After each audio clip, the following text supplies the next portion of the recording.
आप सभी लोगों को मेरा नमस्ते। जैसे मैंने कहा था कि पशुपतिनाथ व्रत की विधि में आप सब लोगों तक पहुंचाऊंगी, वो मैं पहुंचाने जा रही हूँ, वो भी श्री शिव महापुराण के अनुसार।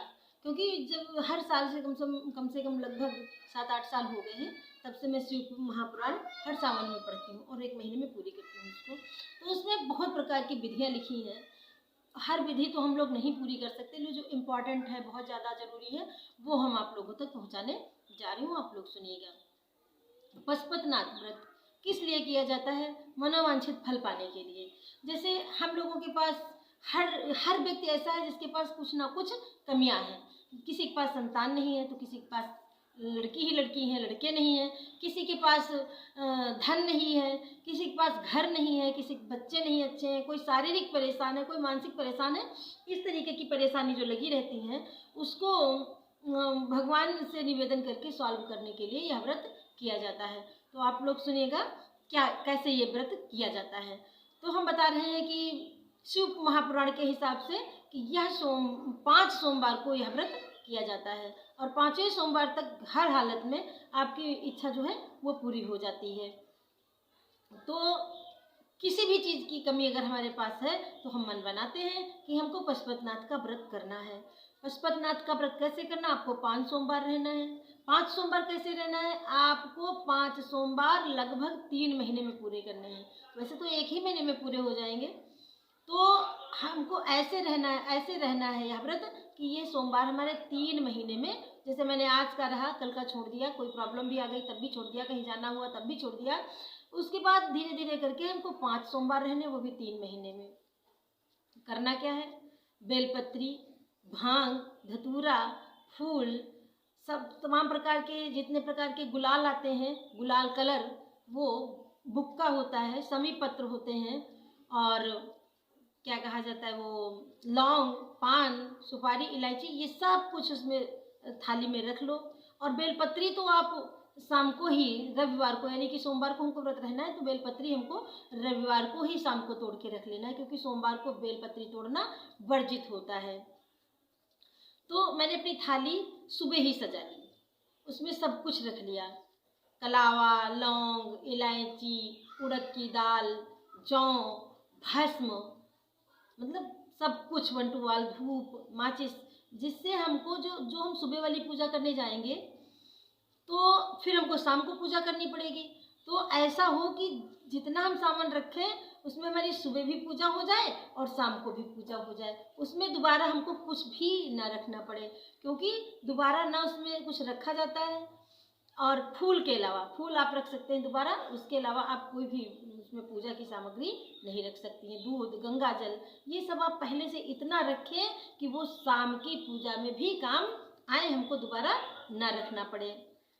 तो इतना सामान रखने के बाद सुबह मंदिर जाएंगे, और हमको एक ही मंदिर में जाना है। ये नहीं आज हम उस मंदिर में पूजा करके आए हैं, अगले सोमवार को हम उस मंदिर में पूजा करके आए हैं, ऐसा भी नहीं हो सकता। आप एक ही मंदिर में कंटिन्यू पूजा करिए। और सुबह जाना है, भगवान को बढ़िया धार बांध के स्वच्छ जल चढ़ाना है। धार बांध के, हमेशा भोलेनाथ को धार बांध के जल पसंद होता है, चाहे वो गंगा जल हो चाहे वो सादा जल हो। तो सबसे पहले आप जल चढ़ाएंगे, उसके बाद आप गंगा जल चढ़ाएंगे, जितना भी चढ़ाएं धार बांध के चढ़ाएं। उसके बाद आप शहद चढ़ाएं, वो भी धार बांध के चढ़ाएं। उसके बाद आप शर्करा से उनको स्नान कराएं। उसके बाद शर्करा मतलब शक्कर, उससे भी स्नान कराने के बाद आप फिर शुद्ध जल से इनको स्नान कराएं। उसके बाद उस पर बेलपत्री, पुष्प, धतूरा, भांग, ये सब चढ़ाने के बाद उनका आप श्रृंगार करेंगे, वस्त्र पहनाएंगे। वस्त्र कलावा को कहते हैं। अगर आपके पास वस्त्र नहीं है तो आप कलावा चढ़ा सकते हैं, उनको पहना सकते हैं। तो कलावा पहनाने के बाद उनको आप उनका श्रृंगार करेंगे, बहुत सुंदर सजाएंगे। और जो शंकर जी के किनारे किनारे वो घेरा होता है, वो होती है पार्वती माँ। तो पार्वती माँ जो किनारे होती है, उनकी भी पूजा बहुत जरूरी है करना। तो उनकी अलग पूजा करिए, शंकर जी की अलग पूजा करिए। और नंदी तो पास में होते हैं तो उनकी भी बहुत जरूरी है, क्योंकि भगवान के भक्त की अगर पूजा हो जाए तो भगवान की ही पूजा हो जाती है, ये मान के चलिए। तो उनके भक्तों की भी पूजा पास में बैठे हुए करनी है। सबसे पहले सुबह की पूजा से हमने उनका श्रृंगार कर दिया, अपनी थाली उठाई, अपने घर पे एक किनारे रख दिया। शाम को वही लगभग 4 बजे आपको फिर वही थाली उठाना है, फिर एक अलग से काम करना है।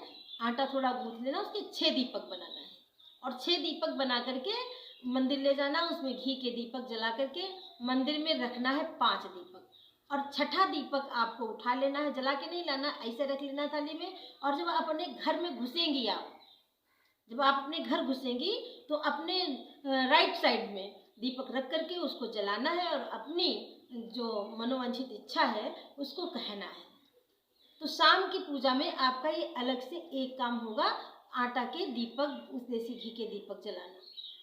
और उसको जो है हाथ जोड़ के उससे निवेदन करना है कि हे दीपक, मेरी यह इच्छा है, आप मेरी पूरी कीजिए। इस तरीके से आपको दीपक जलाने हैं। आपको इतना प्रसाद बनाना है, किसी भी चीज़ का आप मीठा प्रसाद बना सकती हैं।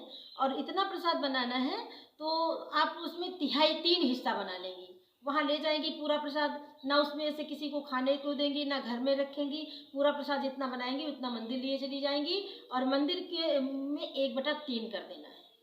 3 भाग कर देने हैं, 2 भाग मंदिर में रख देने हैं और 1 भाग उठा लेना है और चुपचाप अपने घर आकर के अपने आप को स्वयं खा लेना है।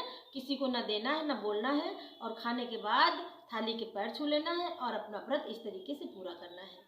इस तरीके से करने से भगवान चाहेंगे तो आपके 5 ही सोमवार में सारी मनोकामनाएं पूर्ण हो जाएंगी। ये है पशुपतिनाथ का व्रत। और अगर कोई जानकारी लेना है पुराणों से, शास्त्रों से, तो आप कमेंट करके बताइएगा। बहुत बहुत धन्यवाद।